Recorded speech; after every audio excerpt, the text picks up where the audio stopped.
গত কয়েকদিন ধরে মোহাম্মদ আলী জিন্নাহর নামটা বাংলাদেশে খুব আলোচনায় রয়েছে। তাকে ভারত উপমহাদেশ সেটা থেকে একটি আলাদা একটা মুসলিম রাষ্ট্র গঠনের ফুল ক্রেডিট তাকে দেওয়া হচ্ছে। বিশেষ করে আমাদের দেশের জনগণই তাকে ক্রেডিট দিচ্ছে, বিশেষ করে জামায়াতে ইসলামী।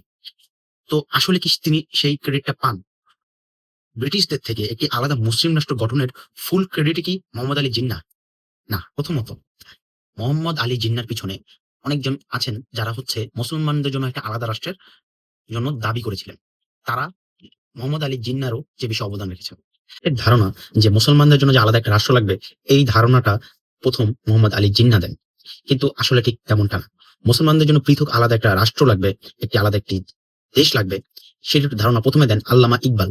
১৯৩০ সালে এলাহাবাদ অধিবেশনে তিনি সর্বপ্রথম মুসলমানদের জন্য স্বায়ত্তশাসিত একটি অঞ্চলের প্রস্তাব দেন। আনুষ্ঠানিকভাবে সেটিই ছিল মুসলমানদের জন্য আলাদা একটি রাষ্ট্রের যে প্রয়োজনীয়তা সেটা উপলব্ধি করা হয় এবং সেটি আনুষ্ঠানিকভাবে পেশ করা। এবং তিনি মোহাম্মদ আলী জিন্নাহকে লন্ডনের নির্বাসন থেকে ফিরে এসে পাকিস্তানে এসে মুসলিম লীগের হাল ধরার জন্য অনুপ্রাণিত করেন এই আল্লামা ইকবাল। পশ্চিম পাকিস্তানে আরেকজন ব্যক্তি হচ্ছেন চৌধুরী রহমত আলী।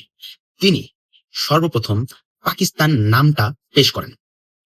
তিনি ১৯৩৩ সালে ক্যামব্রিজে পড়ার সময় তিনি নাও অর নেভার ইশতিহারে এই প্রথম এই পাকিস্তান নামটা তিনি উপস্থাপন করেন। তৃতীয়ত, জিন্নাহর খুব ঘনিষ্ঠ একজন লোক মোহাম্মদ লিয়াকত আলী খান।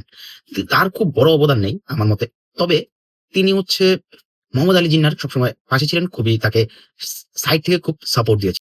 নোট করার একটা বিষয় হচ্ছে ১৯৪৭ সালে দেশ বিভাগের পর পাকিস্তানের পশ্চিম পাকিস্তান অংশে মাত্র ২,৫০,০০,০০০ মানুষ বাস করত।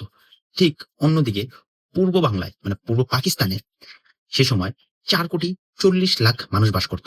আপনারা বুঝতেই পারছেন যে পশ্চিম পাকিস্তানের থেকে পূর্ব পাকিস্তানের জনসংখ্যা সেই ১৯৪৭ সালের আগের থেকে বেশি ছিল।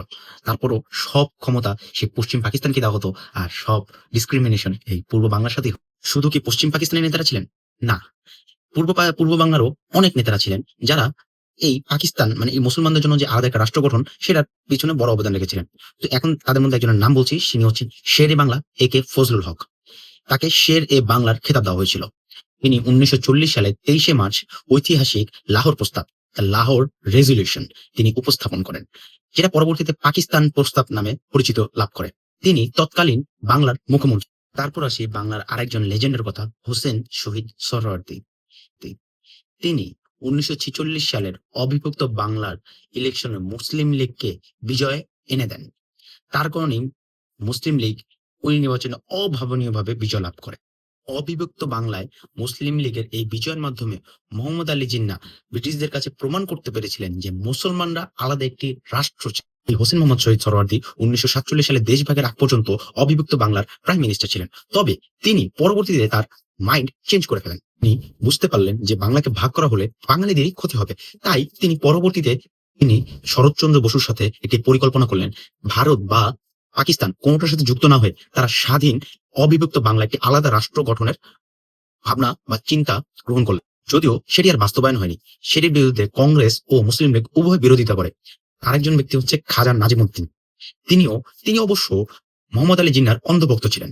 তিনি শুরু থেকে মোহাম্মদ আলী জিন্নাহ যা বলতেন তারই সমর্থন করতেন।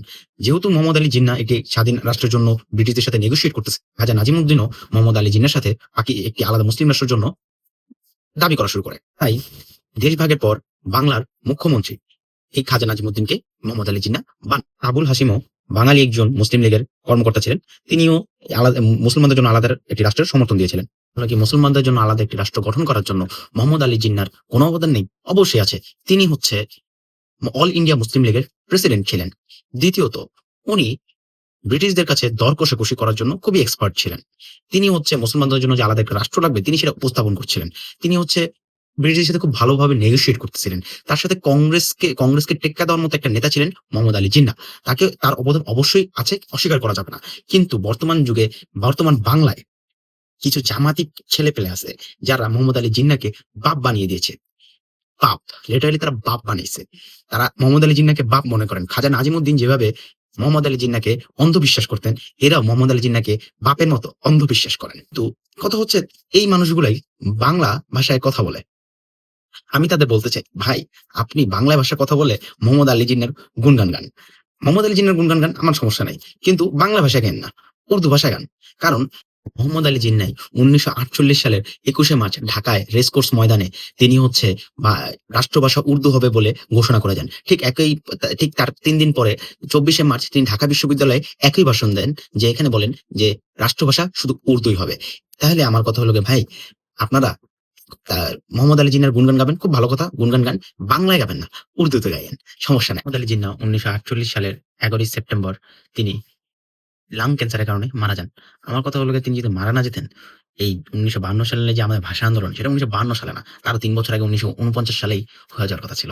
কারণ উনি রাষ্ট্রভাষা উর্দু তখনই করতেন এবং তখনই আন্দোলনটা আরো জোরদার হতো এবং যে ভাষা আন্দোলনের যে সূত্রপাত সেটি হয়েছিল এই মোহাম্মদ আলী জিন্নাহর এই রেসকোর্স ময়দানের সেই ভাষণের কারণে। আরো কনটেন্ট পেতে আমার ইউটিউব চ্যানেলকে সাবস্ক্রাইব করেন, ফেসবুক পেজে লাইক করেন, আমার ইনস্টাগ্রাম আইডিতে ফলো দিন এবং আমার এই ভিডিওতে একটি লাইক করে দেন এবং এই ভিডিওটা আপনার ভালো মন্দ যা মনে হয় কমেন্ট করে দেন। ধন্যবাদ।